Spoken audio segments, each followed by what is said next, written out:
G'day and welcome to another video with Better Pics. Hope this finds you all well. Today we're going to do a little bit of a dive into the crop tool with Adobe Lightroom. Alright, let's get into it. As an introduction to the crop tool, really it allows you, and it is a tool for adjusting the crop of your images, and that can be for a couple of reasons.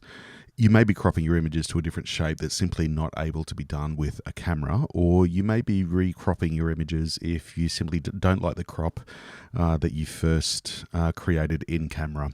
And this can be a couple of things. You can be trying to focus on different things, or simply just trying to focus in closer on a particular object. And if you think about wildlife, that's a very popular genre of image making where, with the use of long lenses, being able to crop in on the subject just allows to really bring that focus in much stronger on the particular subject at hand. For the image that we're looking at today, this was photographed in Sydney Harbour. And there's a couple of things that I want to look at, not only changing the shape of the image, but looking at bringing in a little bit more focus to some strong subject elements within the frame, as well as dealing with a few issues like a crooked horizon, which I'm sure most of you have already noticed. It's not badly crooked, but it's crooked enough where it does need some attention. So as I mentioned earlier, the crop tool within Adobe Lightroom really is quite powerful, so let's have a look at some of its features. Okay, if we have a look at the aspect ratio, you can see the original is 3:2, and that's the ratio of the image. This was photographed on a Canon R3, which is a 24 megapixel image, and you can see currently it, as I said, is at 3:2. If we just click on that little drop-down box, we can see that we've got a whole bunch of options there that we can look at. So from 1:1, which gives us obviously a square image, 2:1, 3:2, 4:3, 5:4, 7:5, and you can see the rest of them there, 16:9, which will match the majority of footage created for videos. Best thing is we've also got the option to enter a custom ratio as well, so if you really want to hone down a particular ratio that isn't available by default, then you can do that. You can see just to the right of that aspect ratio option as well, we're just going to go back to its original as shot. You can also rotate that aspect ratio so that if it's, for example, in this case, a horizontal image, you can do a vertical crop, which is a really great feature. You've also got the option there to constrain the aspect ratio, which is a good thing. Let's just go back to the original as shot. All right, so a couple of options here for straightening the horizon as well. You can see that there is a slider there that allows us to kind of rotate the image, and as we use that slider, you can see that grid appears, which really helps us to line up the horizon with a straighter crop.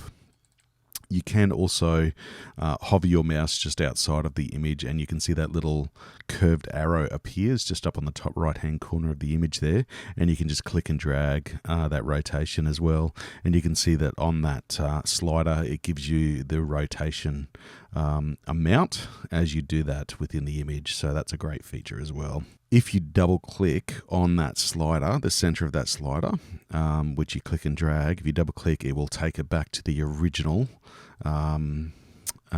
orientation or rotation that the image was shot in without any adjustment within Lightroom. If we just go a little bit further down, you can see that there's also the option for different grids, which is a really handy tool, particularly when you're straightening, but also just to get an idea of, particularly for those first ones, what the image might look like if you crop to different aspect ratios, diagonals, center, triangle, golden ratio, golden spiral, which is a really handy one to use as well as aspect ratio, so it can give you an overlay of what a particular aspect ratio is going to look at. That's a fantastic feature and one that would really come in handy.